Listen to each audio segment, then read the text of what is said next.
This flank movement merely consisted in this: after the advance of the French had ceased, the Russian army, which had been continually retreating straight back from the invaders, deviated from that direct course and, not finding itself pursued, was naturally drawn toward the district where supplies were abundant. If instead of imagining to ourselves commanders of genius leading the Russian army, we picture that army without any leaders, it could not have done anything but make a return movement toward Moscow, describing an arc in the direction where most provisions were to be found and where the country was richest. That movement from the Nizhni to the Ryazan, Tula, and Kaluga roads was so natural that even the Russian marauders moved in that direction, and demands were sent from Petersburg for Kutuzov to take his army that way. At Tarutino, Kutuzov received what was almost a reprimand from the emperor for having moved his army along the Ryazan road, and the emperor's letter indicated to him the very position he had already occupied near Kaluga.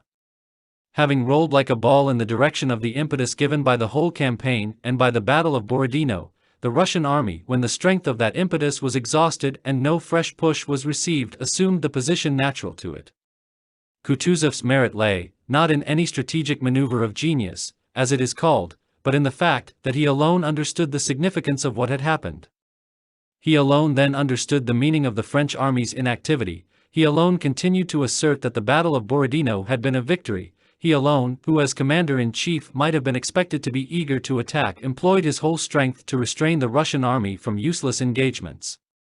The beast wounded at Borodino was lying where the fleeing hunter had left him, but whether he was still alive, whether he was strong and merely lying low, the hunter did not know. Suddenly, the beast was heard to moan.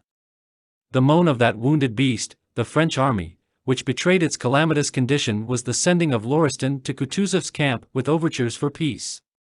Napoleon, with his usual assurance that whatever entered his head was right, wrote to Kutuzov the first words that occurred to him, though they were meaningless. Monsieur le Prince Kutuzov, I am sending one of my adjutants general to discuss several interesting questions with you. I beg your highness to credit what he says to you, especially when he expresses the sentiment of esteem and special regard I have long entertained for your person. This letter having no other object, I pray God, Monsieur le Prince Kutuzov, to keep you in his holy and gracious protection. Napoleon. Moscow, October 30, 1812. Kutuzov replied, I should be cursed by posterity or I looked on as the initiator of a settlement of any sort. Such is the present spirit of my nation. But he continued to exert all his powers to restrain his troops from attacking.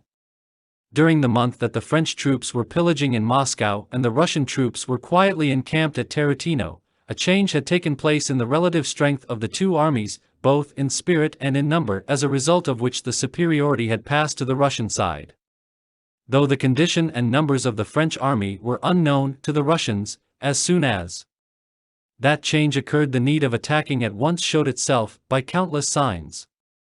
These signs were Lauriston's mission, the abundance of provisions at Tarutino, the reports coming in from all sides of the inactivity and disorder of the French, the flow of recruits to our regiments, the fine weather, the long rest the Russian soldiers had enjoyed, and the impatience to do what they had been assembled for, which usually shows itself in an army that has been resting, curiosity as to what the French army, so long lost sight of, was doing, the boldness with which our outposts now scouted close up to the French stationed at Tarutino, the news of easy successes gained by peasants and guerrilla troops over the French, the envy aroused by this, the desire for revenge that lay in the heart of every Russian as long as the French were in Moscow, and, above all, a dim consciousness in every soldier's mind that the relative strength of the armies had changed and that the advantage was now on our side.